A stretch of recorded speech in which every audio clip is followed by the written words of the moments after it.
The warm temps will probably help. Now we got the hot temperatures arriving this week. Could have some people looking to cool off in the water, but a few area beaches still not safe for you to swim in. Shawn Chitnis live this morning with more on what you need to know while you're trying to beat the heat out there, and it's going to heat up pretty good here, Shawn.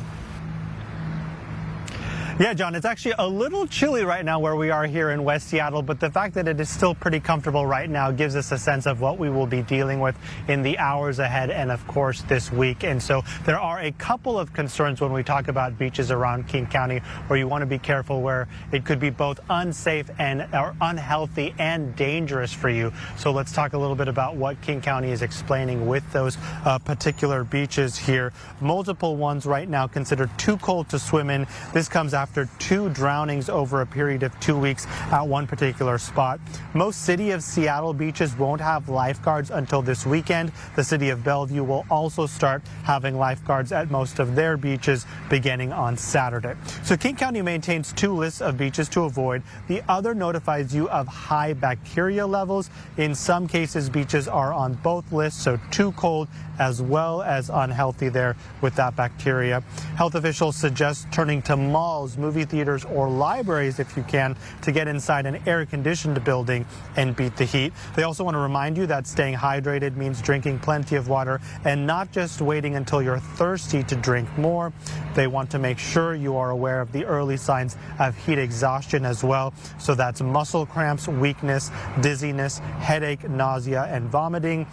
Heat exhaustion can also lead to heat stroke, which is considered deadly in some cases. So those symptoms include a body temp of above 103 degrees, red hot dry skin, rapid strong pulse, as well as nausea, and then either having confusion or unconsciousness. We do have more information on our website, fox13seattle.com. We want to check in again with Brian. And Brian, it does feel pretty nice, but of course we're concerned about the advisory that is coming in later today. Absolutely, yeah. We're going to see those temps heat up this afternoon, and then the tough part is when we get warm nights ahead, and that's exactly what we're going to see over the next couple of nights. Just don't get that relief. So usually day 1 of, let's say, a heat wave is not too bad. We can handle one day. Once it starts heating in day 2 and day 3, that's when things get a little tougher. Stadium camera will be the site.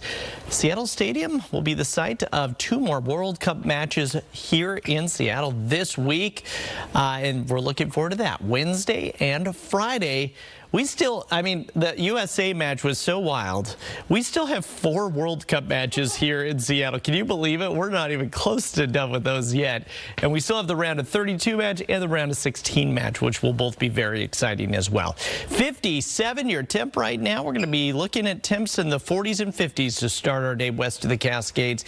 But a heat advisory is in effect, as Shawn was talking about, later this morning through Wednesday evening. That entire orange area that you see on your screen is going to have some mild nights or downright warm nights, followed by some very toasty afternoons. Highs today topping out in the mid-80s. This is not too bad for us, but it does get warmer tomorrow.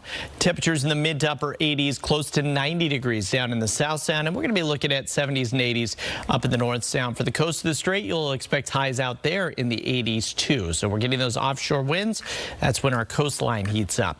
Weather alert for us tomorrow and Wednesday. You can see those temps very toasty, and then as we get into Thursday, we're going to cool it down dramatically, almost a 20-degree drop, and we'll drop even more on Friday. So the difference between Wednesday's match here in Seattle versus Friday's match here in Seattle will be about 25 degrees, and we go from sunny to rainy.